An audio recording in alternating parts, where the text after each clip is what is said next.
पश्चिम बंगाल से नोटों का जखीरा बरामद हुआ। लगभग 9 ट्रकों में भरकर वो नोट ईडी अपने दफ्तर में अपनी कस्टडी में लेकर गई। सवाल ये उठा कि ममता दीदी के राज में आखिरकार चल क्या रहा है।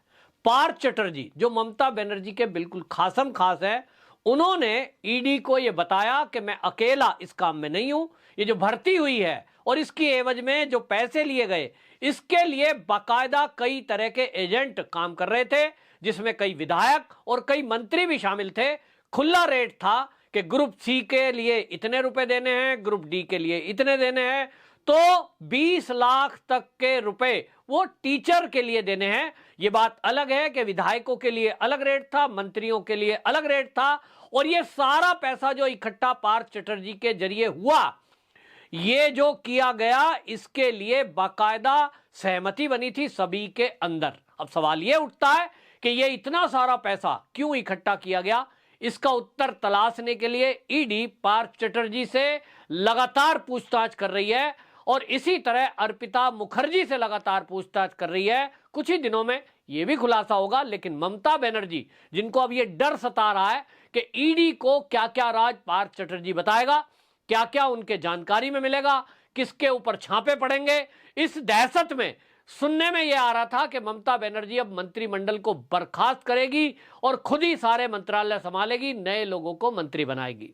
लेकिन जब ये खबरें लीक हुई, उसके बाद ममता बनर्जी का बयान आया और उन्होंने कहा कि मैं केवल 3-4 नए मंत्रियों को बनाने जा रही हूं और पार्थ चटर्जी जेल में हैं जिनको हमने हटा दिया है। इसके अलावा 2 मंत्री हमारे दुनिया छोड़कर चले गए हैं और इसलिए कुछ मेरे ऊपर जिम्मेदारी ज्यादा आ गई थी, इसलिए मुझे 3-4 मंत्री नए चेहरे बनाने पड़ेंगे।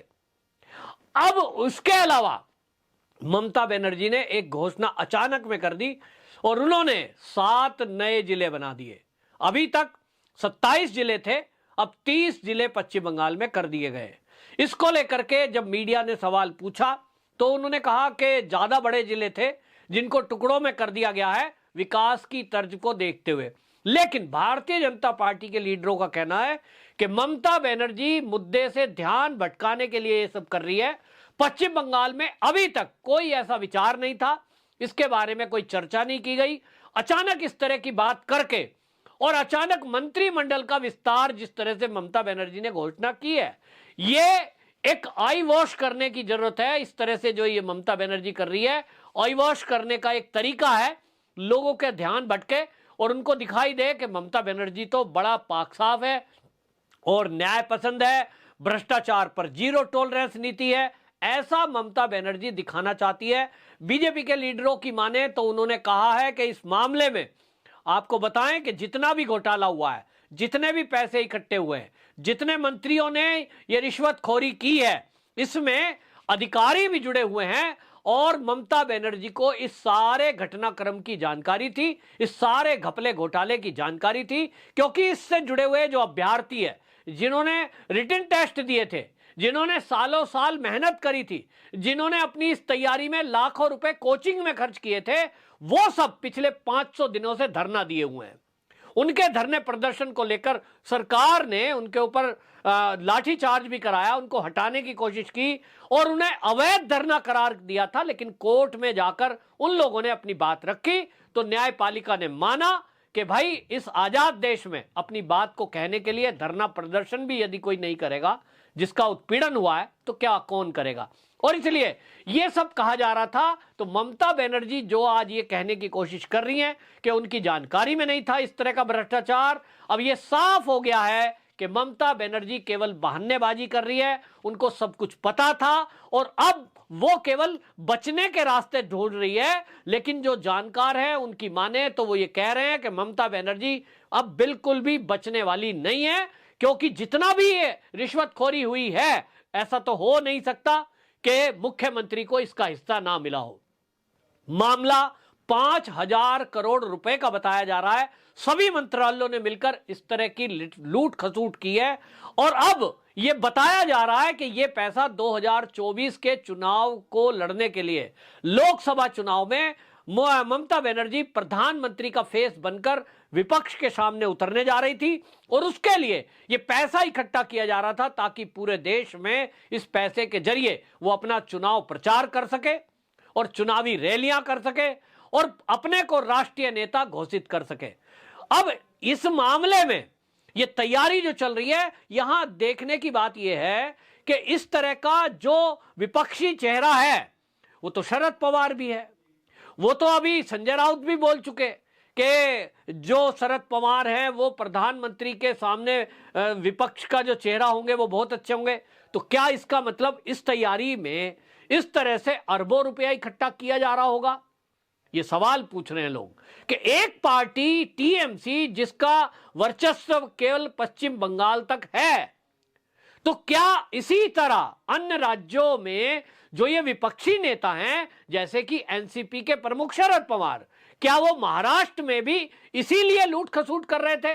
महाराष्ट्र में जो एनसीपी के लीडर अभी पकड़े गए, जो 2 मंत्री जेल के अंदर बंद है, उनमें से एक के ऊपर तो 100 करोड़ रुपए हर महीने उगाही का आरोप लगा। तो सवाल यह है कि ये जो विपक्षी लोग उगाही कर रहे हैं, ये क्या 2024 का लोकसभा चुनाव ये इस तरह से लड़ेंगे कि ये रैली करने के लिए पैसा देकर हायर करेंगे? हमने तो देखा है, हम तो सुनते आए हैं कि लोगों को रैली में ले जाया जाता है 500 रुपए देकर के। तो भाई खर्चा तो होना है, तगड़ी रैली दिखानी है।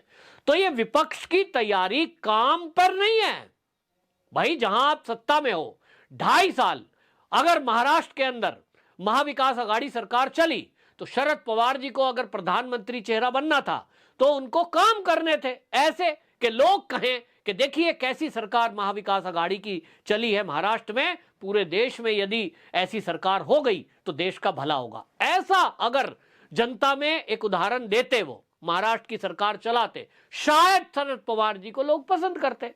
लेकिन हुआ उल्टा, वसूली सरकार नाम रखा गया क्योंकि वहां वसूली हो रही थी उद्योगपतियों से, अवैध धंधों से। इसी तरह पश्चिम बंगाल, लोग सोच रहे थे ममता दीदी आई है, एक नई तरह की राजनीति लेकर आएगी जो कांग्रेस से निकलकर आई है, कांग्रेस को छोड़कर आई है, तृणमूल कांग्रेस नाम रखा है, वामपंथियों को धूल चटाकर आगे आई है, तो ये गरीब जनता की पुकार बनेंगी।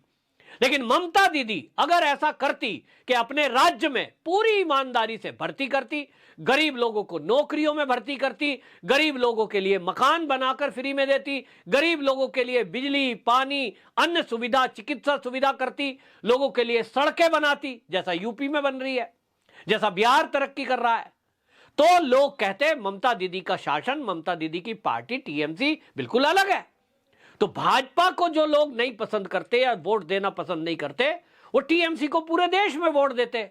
लेकिन आप अगर ये सोचें कि नोट देकर वोट बटोर लेंगे और इसलिए पैसा इकट्ठा करो, भ्रष्टाचार करो और आम जनता का हक मारो। महाराष्ट्र के अंदर क्या हो रहा है? पत्राचाल घोटाला क्या है? गरीबों के लिए मकान बनने थे, वो नहीं बनाकर बिल्डरों को जमीन बेच दी। अब आप कह रहे हो साहब केंद्र सरकार आपके खिलाफ अभियान चला रही है।